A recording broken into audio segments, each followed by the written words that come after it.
Graça e paz, irmãos. Nós louvamos ao Senhor pelo privilégio que Ele nos concede de podermos estar aqui juntos para aprendermos mais acerca da Sua palavra. Palavra essa que serve para nos redarguir, nos ensinar, nos corrigir, nos consolar. Na verdade, tudo que nós precisamos, nós encontramos na palavra do Senhor. Nós somos gratos ao Senhor também pelo privilégio que Ele nos dá de estarmos aqui como PGM de casais para sermos moldados conforme a palavra do Senhor, para aprendermos mais acerca da palavra, como sermos melhores enquanto casais. Lécia me pediu para que eu estivesse aqui fazendo uma rápida reflexão com os irmãos, e o Senhor colocou em meu coração uma palavra que está lá em Salmo 32. Salmo 32 é um salmo muito conhecido por nós, e eu creio que o Senhor tem verdades muito importantes para nos ensinar através desse texto. Então nós vamos ler dos versos 1 até o verso 9, que nos diz assim: Bem-aventurado aquele cuja transgressão é perdoada e cujo pecado é coberto. Bem-aventurado o homem a quem o Senhor não imputa a maldade e em cujo espírito não há engano. Enquanto eu me calei, envelheceram os meus ossos pelo meu bramido em todo dia, porque de dia e de noite a tua mão pesava sobre mim. O meu humor se tornou em sequidão de estio. Confessei-te meu pecado e a minha maldade não encobri. Dizia eu, confessarei ao Senhor as minhas transgressões, e tu perdoastes a maldade do meu pecado. Pelo que todo aquele que é santo orará a ti, há tempo de poder achar. Até no transbordar de muitas águas, estas a ele não achegarão. Tu és o lugar em que me escondo, tu me preservas da angústia, tu me cinges de alegres cantos de livramento. Instruir-te-ei e ensinar-te-ei o caminho que deves seguir. Guiar-te-ei com os meus olhos. Não sejais como o cavalo, nem como a mula, que não tem entendimento, cuja boca precisa de cabresto e freio, para que não se atirem a ti. Então, para a gente entender esse salmo, é importante a gente entender o contexto em que ele está inserido. O Salmo 32 é um salmo de Davi. Ele foi escrito por volta do século X a.C. e ele é considerado um salmo penitencial, ou seja, um salmo de contrição, de arrependimento, de confissão de pecados. Porque nesse salmo aqui, a circunstância que Davi o escreveu foi quando ele cometeu aqueles dois terríveis pecados que a gente conhece, que foi quando Davi adulterou com Batseba, e na tentativa de ocultar esse pecado, ele cometeu um outro, que foi o assassinato do seu esposo Urias. Então, Davi, quando ele se deu conta, quando ele foi tomado de uma profunda convicção de pecados, ele se quebranta diante do Senhor, reconhecendo que ele havia pecado contra o Senhor. Então, ele confessa os pecados e ele clama a misericórdia e o perdão do Senhor. Então, se os irmãos quiserem entender melhor essa história, é importante que os irmãos leiam todo o Salmo 32, leiam também o Salmo 51, que é um outro salmo de Davi, outro salmo penitencial, e que ele escreve também nessa circunstância desses dois pecados, e também 2 Samuel, capítulo 12. Mas o que a gente pode aprender aqui e trazer para o contexto do nosso casamento? Há pelo menos 3 importantes verdades a ser consideradas aqui, meus irmãos. A primeira delas é que nós servimos a um Deus que restaura as nossas vidas. Nós servimos a um Deus de recomeços, de novas chances, de restauração. Isso fica muito evidente nos versículos 1 a 6 desse Salmo aqui 32. Eu não vou ler novamente por conta do tempo, mas eu quero destacar somente os versos 5 e 6, que diz assim: Confessei-te o meu pecado e a minha maldade não encobri. Dizia eu, confessarei ao Senhor as minhas transgressões e tu perdoastes a maldade do meu pecado. Pelo que todo aquele que é santo orará a ti, há tempo de te poder achar. Até no transbordar de muitas águas, estas a ele não chegarão. Então, o que está dizendo aqui esses 6 versículos? Diante daquele terrível pecado, diante daquela terrível situação de Davi, ele diz que enquanto ele encobria, ele não confessava, ele ocultava os seus pecados, a situação dele era de sequidão, era de deserto, era de caos. Mas quando ele se derramou diante do Senhor, confessando os seus pecados, o Senhor perdoou e o Senhor restaurou. Então, irmãos, a gente aprende aqui isso. Nós servimos a um Deus cujo desejo é restaurar as nossas vidas, restaurar o nosso casamento. Não é fácil viver a dois. Casamento é bom, mas casamento é difícil. Porque casamento é a união de duas pessoas que são diferentes e que todos os dias precisam decidir estar bem, se amar, fazer ao outro feliz. Mas muitas vezes as intempéries da vida, as lutas cotidianas, as fadigas, enfim, elas fazem com que muitos problemas, muitas dificuldades assolem os nossos casamentos.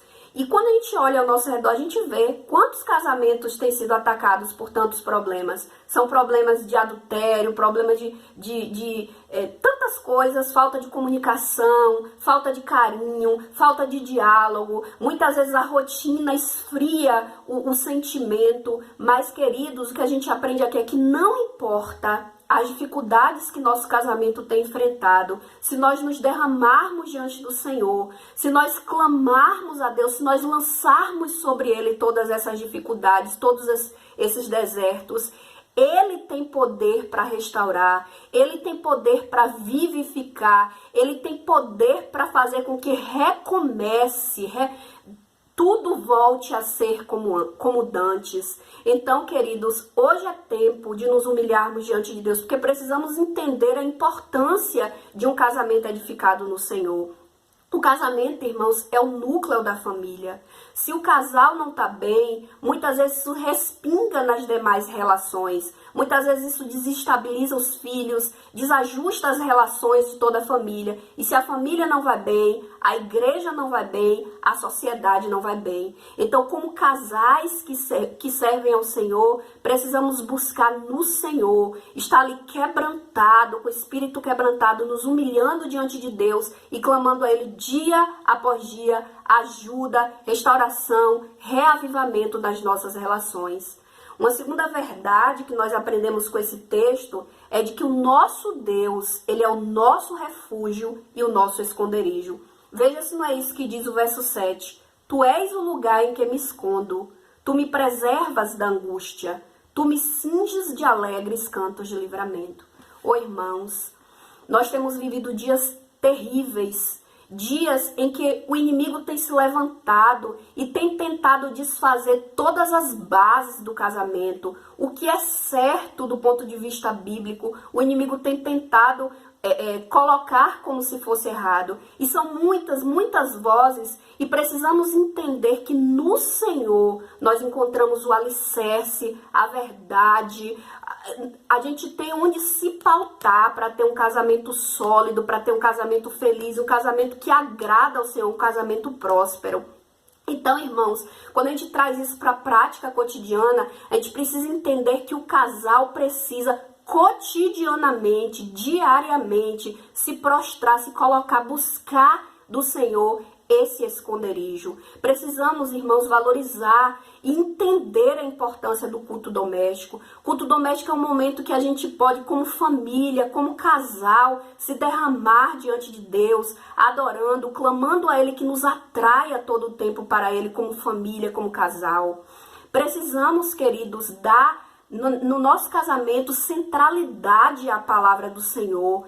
A palavra de Deus precisa ter autoridade irrestrita dentro das nossas famílias. Precisamos entender que antes de sermos bênção na igreja, a igreja precisa começar na nossa casa. Então, meus irmãos, para que isso aconteça, precisamos permitir que o Senhor reine sobre a nossa família. Precisamos nos humilhar e nos esconder nesse esconderijo que é Deus. Então, irmãos, assim como nós temos a necessidade de nos alimentar com pão físico e beber a água física, a gente precisa entender que todos os dias a gente também precisa alimentar a nossa alma, a gente precisa buscar como casal Então, irmãos, houve um pequeno problema aqui com o celular, mas como eu estava falando, assim como a gente alimenta o nosso corpo físico, a gente não pode ficar um dia sequer sem comer, sem beber água, que a gente já fica fraco, que a gente já sente as consequências disso, a gente também precisa entender que todos os dias a gente precisa encher a nossa alma, alimentar a nossa alma com Deus. A gente precisa determinar, irmãos, que não vamos passar um dia sequer como casal, como família, sem ler a palavra, sem orar, sem buscar o Senhor, sem nos quebrantar diante de Deus. É uma questão de sobrevivência. Precisamos nos voltar, buscar nos esconder desse esconderijo que é o Senhor.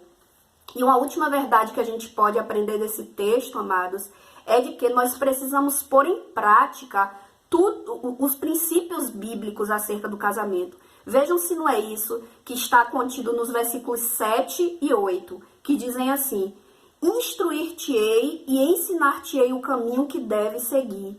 Guiar-te-ei com os meus olhos. Não sejais como o cavalo, nem como a mula, que não tem entendimento, cuja boca precisa de cabresto e freio, para que, se não, atirem a ti. O que esses versículos estão dizendo? Que o Senhor é aquele que instrui, o Senhor é aquele que ensina, e nós precisamos aprender isso e obedecer, colocar em prática. Não ser como um cavalo, nem como a mula, que são os termos que a Bíblia traz aqui. Então, irmãos, mais do que ouvir, porque o Senhor de fato tem nos chamado a uma conversão, tem nos chamado a uma volta para Ele como família. Vejam, irmãos, é tempo da gente perceber o quanto Deus tem falado sobre família, o quanto Deus tem clamado, tem nos chamado a atenção acerca de um arrependimento, de uma convicção de pecado, de um retorno para Ele como família, como casal.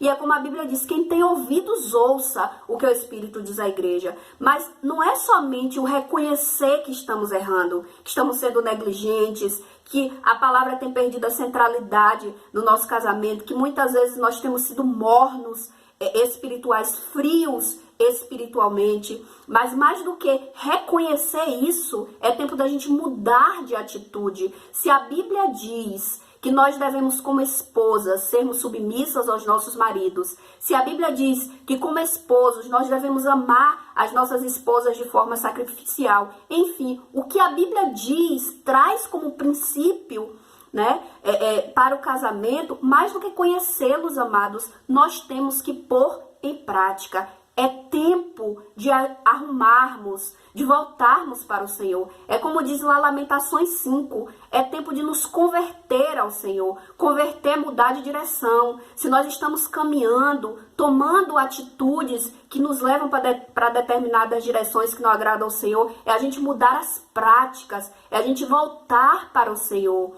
Queridos, eu não tenho dúvidas, sobretudo nesse tempo de pandemia. Tudo isso que nós estamos vivendo, eu entendo que é juízo de Deus sobre nós, irmãos. Por toda a rebeldia, por toda a desobediência, por tudo que temos feito e que tem ferido a santidade do Senhor. Mas eu entendo também que isso é misericórdia de Deus sobre nós, porque Ele trouxe essa situação toda difícil, mas Ele não nos destruiu, irmãos. Ele tem nos dado tempo, chances, oportunidades. Ele tem levantado tantas pessoas e usado tantas formas para nos chamar de volta para Ele, nos dando chance. É tempo de voltar ao Senhor. E quem tem ouvidos ouça o que o Espírito diz à igreja. É tempo de nos acertarmos, voltarmos para Deus individualmente, como igreja, mas também como família, como casal, queridos.